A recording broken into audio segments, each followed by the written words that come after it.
Welcome to great homemakers. இன்றைக்கி காரடையா நோம்பு special வெள்ளடையும் உப்படையும் தான் பார்க்க போகிறோம். இந்த வருஷம் காரடையா நோம்பு மார்ச் 14 வெள்ளிக்கிழமை அன்றைக்கி வருது. சாயந்தரம் 5:30லேருந்து 6:30 டைமிங். காரடையா நோம்பு அன்றைக்கி வெள்ளடை உப்படையெல்லாம் பண்ணி வெண்ணெய் வச்சு வாழலையில் வெத்தலை பாக்கு பழம் சரடெல்லாம் வச்சு நைவேத்தியம் பண்ணிவிட்டு உருகாத வெண்ணையும் ஓரடையும் வைத்தேன். ஒரு நாளும் என் கணவர் என்னை விட்டு பிரியாது இருக்கணும்னு வேண்டிட்டு சரடு கட்டிக்கிறது வழக்கம். இந்த காரடையா நோம்பு வெள்ளடையும் உப்படையும் எப்படி பண்றதுன்னு நம்ம இப்போ பார்க்கலாம். 2 டம்ளர் பச்சரிசி எடுத்திருக்கேன். நல்லா 2-3 தடவை நல்லா வாஷ் பண்ணணும். வாஷ் பண்ணிட்டு ஒரு மினிமம் 1/2 hour நல்லா ஊற வைக்கணும். அரிசி நல்லா ஊறியாச்சு. இப்போ தண்ணியெல்லாம் ஃபர்ஸ்ட் நம்ம நல்லா வடிச்சிடலாம். இந்த மாதிரி வடிகட்டின அரிசியை ஒரு கிளீனான கிளாத்ல நம்ம காய வைக்க போறோம். ஃபேனுக்கு அடியில இந்த அரிசியை நல்லா காயட்டும். எந்த பதத்துல எடுத்து நான் அரைக்கணும் அப்படிங்கறத நான் காமிக்கிறேன். அரிசி எப்படி காஞ்சிருக்குன்னு பார்க்கலாமா? அரிசியில ஈரப்பதம் இருக்கு. அதே சமயம் இந்த மாதிரி பிடிச்சி நம்ம கையில விட்டோம் அப்படின்னா நம்ம கையில ஒட்டாம அரிசி வருது. இந்த ஸ்டேஜ்ல நம்ம மிக்சியில போட்டு நம்ம அரிசியை அரைச்சிக்கலாம். மாதிரி மிக்சியில மாவு அரைச்சாச்சு. இதை நம்ம சலிச்சுக்கலாம். சல்லடையில போட்டு நல்லா சலிச்சுக்க போறோம். இது நம்ம 2 டம்ளர் மாவு பண்றதுனால மிக்சியில அரைச்சுக்கிறோம். இதுவே 1 கிலோ மாவு அப்படின்னா இதே மாதிரி பதத்துல நீங்க மிஷின்ல கொடுத்து கூட நீங்க மாவை அரைச்சுக்கலாம். ஈர அரிசியை நல்லா அரைச்சு சலிச்சு எடுத்து வச்சாச்சு. அடுப்புல ஒரு வாணலி போட்டிருக்கேன். நம்ம அரைச்ச மாவை நம்ம வறுத்துக்க போறோம். இது ஈர அரிசி மாவு, அதனால நம்ம இதை வறுத்துக்கலாம். எந்த பதத்துக்கு வறுத்துக்கணும் அப்படின்னா கோலமாவு பதம். அப்படின்னா இந்த ஈர அரிசியை நம்ம எடுத்து இழை போட்டோம் அப்படின்னா அவ்வளவு ஈஸியா நல்லா விழாது. இதே நம்ம வறுத்தப்புறம் போடும்போது நல்லா கிளியரா அந்த இழை விழும். அந்த அளவுக்கு நம்ம இந்த அரிசி மாவை வறுத்துக்க போறோம். மாவு நல்லா ஒரு லோ மீடியம் ஃப்ளேம்ல வச்சு ஒரு 5 மினிட்ஸ்க்கு நல்லா வறுத்துட்டேன். பார்த்தாலே தெரியும் உங்களுக்கு அந்த டிஃபரன்ஸ். இப்ப நான் கோலை இழை போட்டு காமிக்கிறேன் பாருங்க. போடும்போது இது நல்லா நீட்டா வருது பாருங்க. முதல்ல போட்ட இழை இது. இந்த ஸ்டேஜ்ல நம்ம அடுப்பை ஆஃப் பண்ணிடலாம். இது சிகப்பு காராமணி. 1 கப் சிகப்பு காராமணி எடுத்திருக்கேன். வெள்ளை காராமணி இது. நான் வெள்ளை அடைக்கு சிகப்பு காராமணி யூஸ் பண்ண போறேன். உப்படைக்கு வெள்ளை காராமணி. நீங்க எந்த காராமணி கிடைச்சாலும் யூஸ் பண்ணிக்கலாம். மிக்ஸ் பண்ணி கூட யூஸ் பண்ணிக்கலாம். ஃபர்ஸ்ட் இந்த காராமணிய ஒரு வாணலியில போட்டு கை பொறுக்கிற சூடு வர அளவுக்கு நம்ம இதை வறுத்துக்க போறோம். 2 காராமணியுமே வறுத்தாச்சு. ஒரு 1/2 hourக்கு இதை ஊற வச்சுக்கலாம். ஊற வச்ச காராமணிய குக்கர்ல ஒரு 3-4 சவுண்ட் கொடுத்து இந்த அளவுக்கு நல்லா வேக வச்சு எடுத்து வச்சிருக்கேன். பாருங்க, காராமணி நல்லா வெந்திருக்கு. நல்லா அடக்கி மாவு கலரலாம். 1 டம்ளர் வறுத்த அரிசி மாவு எடுத்திருக்கேன். அதே அளவு டம்ளர்ல 1 டம்ளர் வெல்லம். ஸோ 1 டம்ளர் அரிசி மாவுக்கு வறுத்த அரிசி மாவுக்கு 1 டம்ளர் வெல்லம். வெல்லத்தை நான் இப்போ ஒரு வாணலியில போட்டிருக்கேன். கொஞ்சமா தண்ணி விட்டு ஃபர்ஸ்ட் நம்ம இந்த வெல்லத்தை கரைச்சிக்கலாம். வெல்லம் நல்லா கரைச்சாச்சு. இப்போ நம்ம இதை வடிகட்டிக்கலாம். அதே வாணலியை அடுப்புல போட்டிருக்கேன்.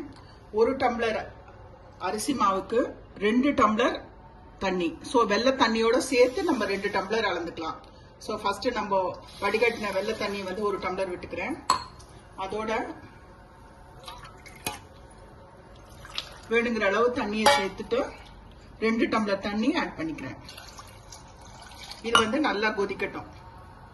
வெள்ளை தண்ணி நல்லா கொதிக்க ஆரம்பிச்சிருக்கு. நம்ம வேக வச்ச சிகப்பு காராமணிய ஒரு 4 டேபிள் ஸ்பூன் அளவுக்கு நம்ம போட்டுக்கலாம்.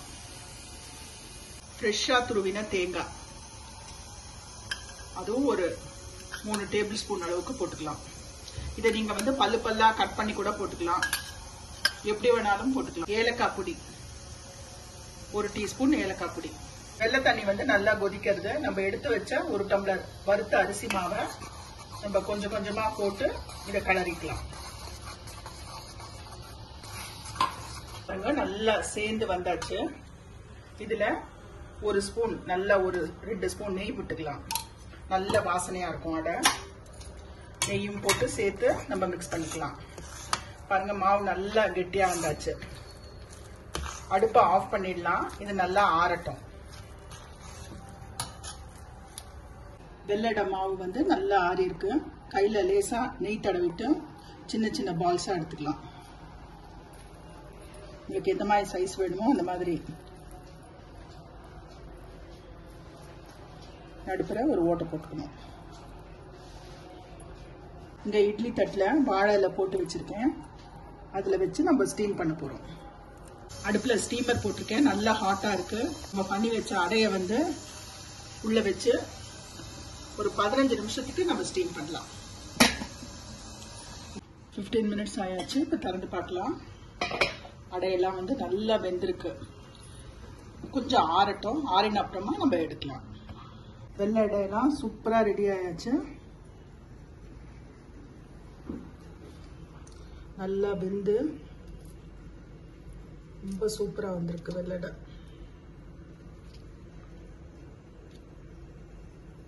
உப்படைக்கு வந்து இப்ப தாளிச்சிடலாம்.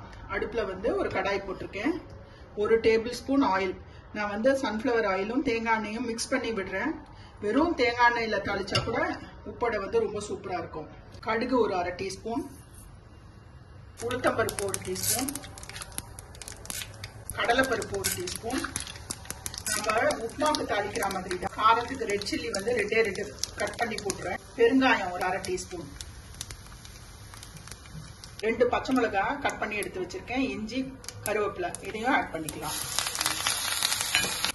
1 டம்ளர் வறுத்த அரிசி மாவு எடுத்து வச்சிருக்கேன். 2 டம்ளர் தண்ணி ஆட் பண்ணிக்கலாம். அதே டம்ளர்ல 2 டம்ளர் தண்ணி ஆட் பண்ணிக்கலாம்.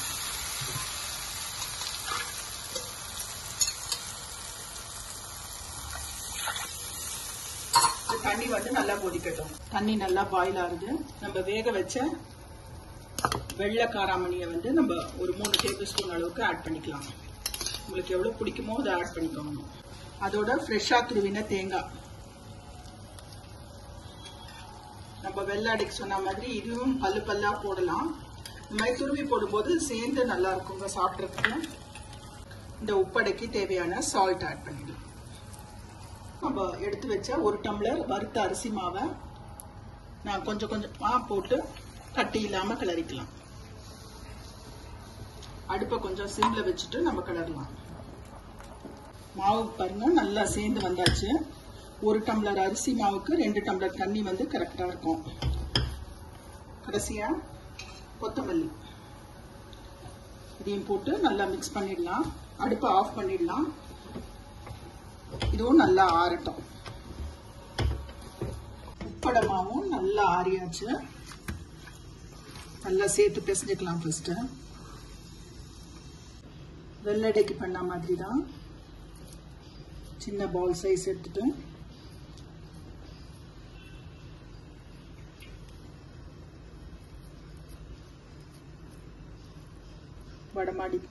வடை மாதிரி தட்டி நடுப்புற ஒரு ஹோல் போட்டுக்கலாம். உப்படையெல்லாம் தட்டியாச்சு. ஸ்டீமரும் நல்லா ஹாட்டா இருக்கு. பண்ணி வச்ச உப்படையை உள்ள வச்சு ஒரு 15 மினிட்ஸ்க்கு நம்ம ஸ்டீம் பண்ணலாம். 15 மினிட்ஸ் ஆயாச்சு. நம்மளோட உப்படையும் நல்லா வெந்தாச்சு. கொஞ்சம் நல்லா ஆறட்டும், நம்ம எடுக்கலாம். நம்மளோட உப்படை சூப்பரா வெந்து ரெடி ஆயாச்சு.